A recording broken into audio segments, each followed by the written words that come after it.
Hey, you guys, this is Nessyp of Nessyp Entertainment. Now, y'all know I've been on the road all month with some phenomenal people.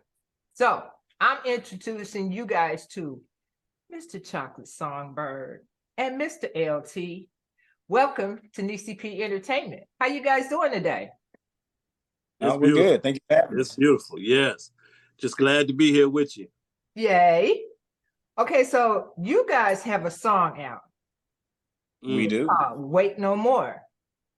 And for you all that has not heard that song, you can go to Inner Sanctum Radio and hear it at 12 o'clock every day for the rest of April, from now until the end of April. Because, you know, you want to just keep on going, man. I am so proud of you guys. I want to say congratulations, first of all, because it is a total hit. I love the song. I'm waiting on the next one, but we'll talk about that later. Now listen. Now, before we go into all that, you can also go to the platforms, anyone that you want to choose, and download, and you can hear it for life for the rest of your life. There you go. Okay, so tell us what platforms that we can go, other than trying to not get Nessyp the plug here. I'm just definitely get it from Nessyp in the building. Yeah. Go ahead, LT. You got the. I mean, we talking iTunes. I mean, any platform, Spotify, just Pandora, there you go. YouTube, iHeartRadio. See? Yeah, this song took off. It took off. It took off? Yeah. Okay, so we're going to start out like this. Okay. Mr. Songbird. Talk to me. Tell me a little bit about yourself. So, Choqlit Songbird was formed because, you know, going through high school, being dark-skinned was not a good thing. You know what I mean? So I found some way to embrace it instead of to join other people and not liking dark-skinned people. You know, so I found a way to embrace it. And being that the only way I got through school was writing poetry and songs, I figured I'd join the two together. And so that's how I came up with Choqlit Songbird. Oh. Mr. LT? Yeah. What about you? Tell us a little bit about you. As far as my talent, I was more like a class clown. I was too busy trying to be funny and mimicking people. And then found out somebody said, "Hey man, you know, you can really sing." And I was like, "Oh, for real?" I was like, "Man, I can't sing. I'm playing." You know, but as I got, you know, a little more developed, it came to be something that was that I really embraced and started being creative with it. So and that's how that's and that was go ahead, I'm sorry. I said, and that was in high school. So it started early for me as well. Who are these babies? Okay. Yeah. See, yeah. Me and Choqlit, you know, we got this. You got it. Yeah, she's gonna dog me when she can. No, I'm not. I'm not gonna do that. Okay, so how did you guys meet? Oh, well, boy. I was managing a group, and I was managing a group in Columbus, Ohio, and it also included, I was managing a group called Private Session, and my bro St. James was one of the guys in the band. Okay. So I was managing them, and then I went to a show. They had a concert, and I went to a show, and I ran into LT, and you know, I was like, "Man, you look familiar." He's like, "You look familiar." He's like, "Wait a minute, don't you manage that group?" And I was like, "Yeah." So we just started linking up ever since then, and I didn't know he was into music, you know. So when we found out each other was into music, we didn't know the depth of music that each other was in, because, you know, I run into singers all day. That didn't tell me that he was serious. He run into hip hop cats all day. Didn't tell him I was serious. But when we collaborated on one of his songs, that was it. It was over. We knew the chemistry was alive. The thing with me and him, you know, most people in music, they get together and they try to do it right off the bat. We created a bond through friendship, not with music. First, you know, that was the first thing we did, you know, and there was no pressure between what we do and what we had to create. It just came. So, and that is where the magic started on that first collaboration. Yes, sir. Yes, sir. On friendship, that's when the magic happened on friendship. Yeah, yeah.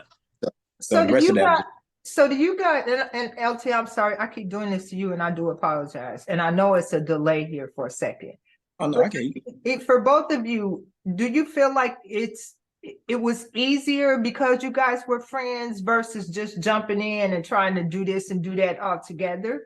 Yes, because we got an understanding of who we are as people and our friendship. We knew at that point that if I needed for him to do something for me, it wouldn't be a problem. If he needed me to do something for him, it was not a problem.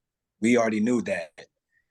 Even as friends, there was no issues of any sort trying to it takes a while for people to become friends. Right. Yeah. To be best friends and consider themselves family. Yeah. It didn't take that long for us. We already knew. So yeah. Our chemistry was crazy. I did a lot of mixtape stuff back in the day, and everybody kept saying, man, so you keep doing all these mixtape joints and they're sometimes better than the original.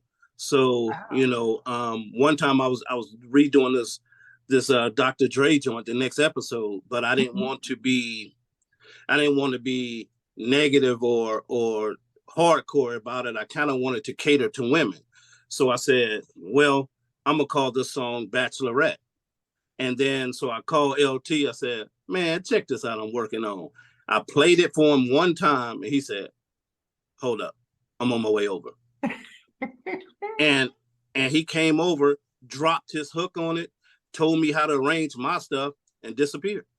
He said, that's what you need right there, I'm gone. Yeah. I didn't even have to ask him anything. He knew what I needed and delivered. And ever since then, Nessyp, I'll get you that song too. So you'll see what we're talking about. That was like our second project, actually. So, but yeah, I'll get you filled. I'll get you caught up, because you kind of, sometime in Taurus. But yeah, I got you. Okay. We gonna go there. We go there. I mean, I was here early. We going there. Okay. You gonna ask for that? I'm gonna stay in my lane. I'm gonna stay in my lane because I know you're gonna get me back. Oh, I know you're gonna sure. Make it happen. Okay, so the song that you guys have out now, Wait No More. Yes. What did you guys do together with that? I mean, was it the hook? Was it the music? Was it the mixing? How did you guys put that together? So it began. I started. You fun. I hear. What'd you say? I said it was just fun.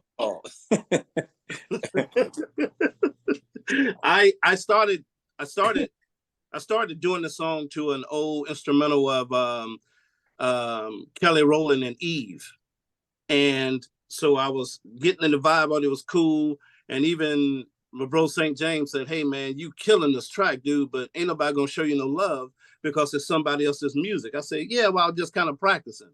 So I said, "Okay." So then I called Ivan Johnson on the West Coast, one of my producers, and said, "Hey man, I need you to remake this song." When I got it back, I started doing it. I laid everything. I laid all the verses and everything. And he said, Ivan said, "Man, it'd be nice if you had a singer on it." I'm like, "What? Man, okay." I called Maestro, who's my sound engineer. Okay. So I said, "Maestro, listen, I got the song from Ivan, and I want you to hear it." Maestro heard it. He said, "Man, you killing that joint, man. But it would be nice if you had a singer on it." And he said, "I already know who you gonna call. It's a given." So I called LT. I said, "Man, look, I'm blazing this joint, but it ain't quite enough. I need a little sauce on it." He said, "Well, send it through." He heard it, came over here. We set up the recording session in my place. He recorded everything. We sent it to Maestro to mix it. Maestro sent it to Dave Allen to master it. Mm-hmm. There it is. So it wasn't supposed to be released until the end of March. Okay. So one of the promoters, like the main promoter, is Darnell Austin out of Florida. Okay. With network marketing. He said, "Hey man, I got this dude," and he said, "My dude, Alan Boyd Dre, is at the radio station in Atlanta, Okay. Georgia, Florida Parkway." I said, "Okay." He said, "You got to let him hear it." So when I talked to Dre, he said he already heard a snippet, but he wanted to hear the song. I said, cool. So I let him hear the song. Next thing I know, he hit me back saying, man, it was 2,700 people listening to your song. I said, wait, I thought that we were going to do it at the end of the month. He said, man, look, I apologize, bro, but everybody need to hear that song. So I called LT and said, hey, man, it's already out there, bro. So next thing I know, my guy, Max Caesar, said, man, ain't no need trying to hold it back. You know, get the people what they want. So the release date changed. It was like instant. So all that planning to release it went out the window. Oh my goodness. Yeah. Okay, so tell me about your team with you working, because I know that you have your own studio. Yes. So tell me a little bit about your team and how you got them everybody together. Okay. So over a decade ago, I said, I was gonna say I can write a hit. I can write a hit if you give me LT, give me Maestro, who's Todd Sparks. I said, give me Maestro, let him mix it, and I can put together a hit, I'm sure. So here it is over a decade later, and sure enough, I have LT and Maestro with me on this project, and it pretty much shows that the same thing I was looking for over a decade ago, I now have it, and it's evident that the chemistry is just golden. I love it. I love the sound we have. I love the understanding. I love the respect that we have. I love how everybody can stay in their lane, but we'll also still come together, critique each other, say, this can make you sound better, this you can do. And as talented of a singer as LT is, sometimes it's hard to work with R&B artists because they understand you are not R&B. So when you try to ask them to do something different, they give you that look and that attitude. Well, I got this, bro. I got this. LT, I said, hey, man. I said, hey, can you try this? He said, yeah. He always tell me, you never know how it's going to sound until you record it. So no matter what I need him to do, he'll record it. And we decide whether we're going to keep it or get rid of it. That's my dog. I could put so much on the track. I'm like, no, we just going to do this. Oh, we're going to do this too. I want another track. I want to do this. And we just keep everything and just go through what we want to keep or trash. You know? Wow. So we know what to lead the song. Yeah. Okay, and so some stuff we still keep it. It might be background, you just can't hear it. Right. So what's next for you guys? Well, we got some more stuff coming up. LT is busy himself, you know, because he's an artist, he's a performer, he's a songwriter, you know, he can do lead, ad-libs, background. I always thought, I think his vocals is critical, but y'all haven't heard his harmonies yet. His harmonies is ridiculous. That's what actually describes him more so than anything. He's one person can do like 12-person harmonies. You're like, come on, man. So next, we just kind of vibe. We got an opportunity right now to perform in Atlanta. So we're trying to weigh the options right now. We may go down and do a meet and greet or something. So the guy from radio station, Alan Boy Dre from Georgia, Florida Parkway, by the way of Darnell, actually setting this up because they said, hey, we can come down and link up with P2K, the guy that got the Southern Soul song out called U-Turn. So he's performing there. We're trying to do that. But as far as me and LT, we don't even set schedules anymore. We go, hey man, you working on something, send it through. It's just that simple. And this is because he can just he'll say, hey man, got this song. I'm like, let me hear it. You know, and we vibe off of it, and he's like, what do you think? I'm gonna write a hook for it in 10 minutes. You know, and we just go back and yes, just like that. That is awesome. So we're going to take a break right now, but we'll be back with LT and Choqlit Songbird. Be right back. Right.